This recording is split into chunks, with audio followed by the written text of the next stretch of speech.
pode-se afirmar, com segurança, que estaríamos convivendo com dois tipos de universo: o da matéria escura e o que observamos através da luz. Um não existe sem o outro.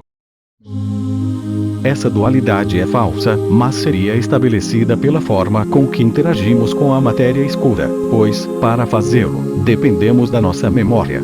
Para vermos as partículas que compõem a matéria escura, precisamos antes iluminá-las. Essa iluminação demanda tempo e perturba a partícula de forma incontornável. Você não pode saber em que ponto do espaço a partícula se encontra, ou em que momento do tempo ela estaria existindo. Conclui-se que o ato de se iluminar a partícula determinaria sua existência e o seu movimento relativo. Assim, a matéria escura pode e deve ser estática, pelo menos até o momento em que fosse iluminada. É aí que entra a interpretação de Copenhague, proposta por Niels Bohr em 1927. Ela coloca o observador como parte fundamental da mecânica quântica. As propriedades da luz, como onda ou partícula, sabem quando aparecer, porque o experimentalista, efetivamente, diz a elas o que fazer. Esse detalhe é perturbador e foi negado, tenazmente, por Einstein e outros físicos. Para eles, uma partícula continua existindo, mesmo que não estejamos ali para vê-la. Nos dias de hoje, a visão de Copenhague é tratada com mais seriedade. De qualquer modo, tudo indica que o movimento das partículas depende do observador e da sua memória, pois o movimento não existe fora do tempo. Como veríamos as partículas iluminadas, sempre com atraso, ou com a aparência que tinham no passado, recaímos na falsa dualidade do universo. Vamos partir da hipótese de que as partículas reais seriam estáticas, e comporiam um universo também estacionário. Esse tipo de universo deveria ser atemporal, por isso, não poderia ser alcançado pela nossa memória. A necessária iluminação das partículas, que nos permitiria constatar a sua existência, seria feita em duas etapas. Na primeira, a luz seria empacotada ou quantizada, processo que não demandaria tempo. Assim, a partícula permaneceria invisível para nós. Mesmo que isso não possa ser comprovado na prática, o empacotamento da luz deveria simular a existência de uma curvatura negativa no espaço em torno da partícula. É que já foi demonstrado, pela física, que a formação do quantum não demanda tempo mensurável. Para que o movimento da partícula se tornasse visível para o operador do sistema quântico, a seta do tempo deveria sofrer uma inversão no seu sentido, na mesma ocasião em que a luz se espalhasse, na forma de um fóton. Esse movimento de inversão da seta isolaria a partícula, impedindo que o observador pudesse vê-la de forma direta. Para isso, ele se colocaria na dependência do mensageiro da partícula, a luz espalhada. Se, na primeira fase da formação do fóton, o espaço tivesse se curvado negativamente, esticando-se de forma semelhante a uma mola, e retendo as informações, entende-se que ele deveria estar se contraindo na fase oposta, ou perdendo curvatura.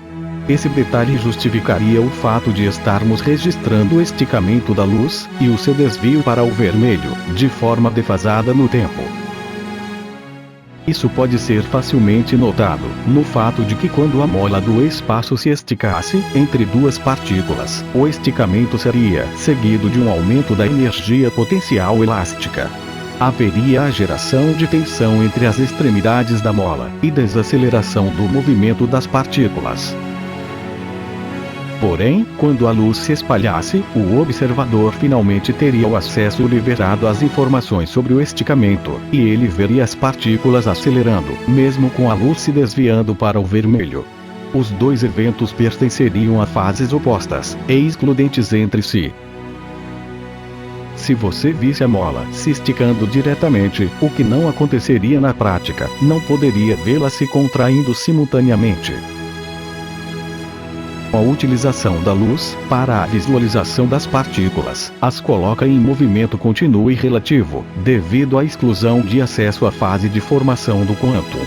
Como essa fase não demanda tempo, a fase oposta, de contração da mola, é a única que permite a observação da partícula.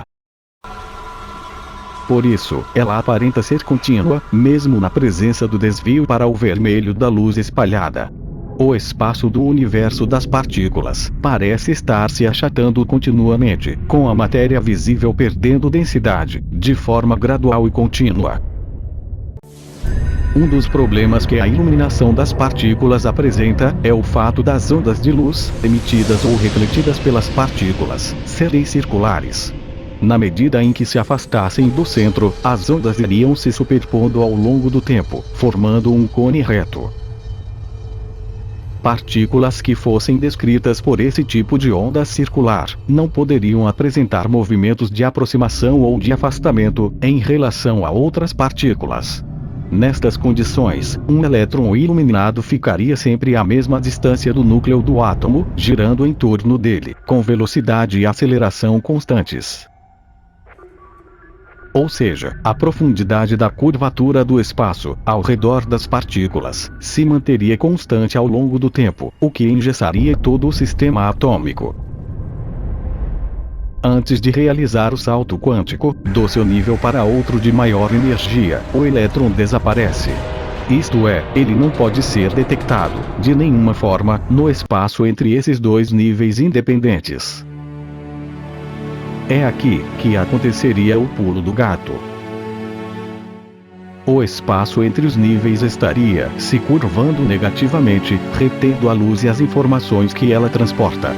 Quando o elétron aparecesse, abruptamente, no nível mais energético, já teria ocorrido a inversão da seta do tempo, e o consequente espalhamento do fóton, utilizado na sua iluminação.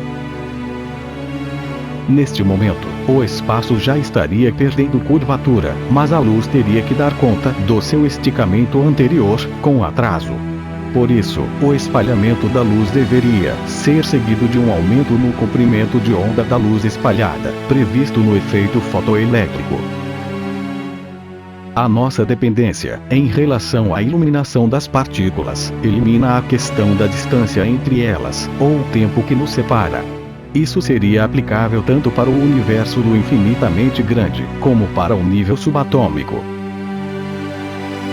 Deve-se ao fato de que dependemos do espalhamento local da luz, para descrevermos qualquer tipo de movimento. Seu telescópio não serviria para nada, se a luz de uma estrela distante já não estivesse ao seu dispor, para ser seguida somente na direção do seu passado.